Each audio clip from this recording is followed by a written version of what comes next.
Flyghistoriska förening. Svensk flyghistorisk förening.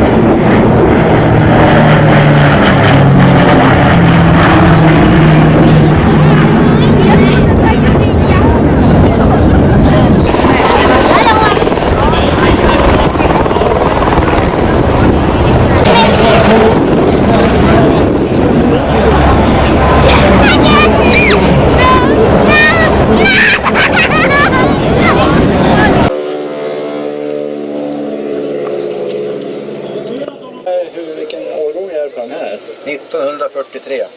43. Helt otroligt. Och ja, den var med i kriget. Det var en kille. Afrika. Och sen så var den också med i landsättningen över...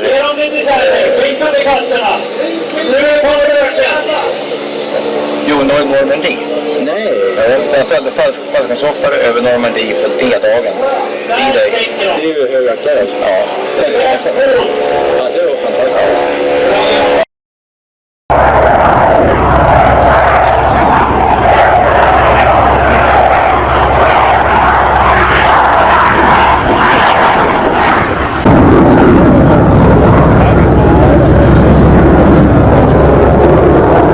Så kan jag lämna ut en upphittad mobiltelefon.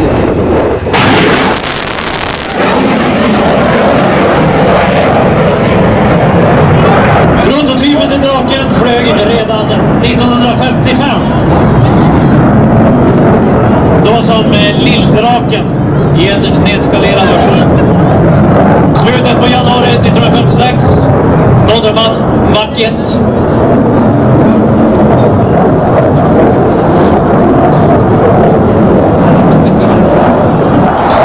Där den gick i pension 1998.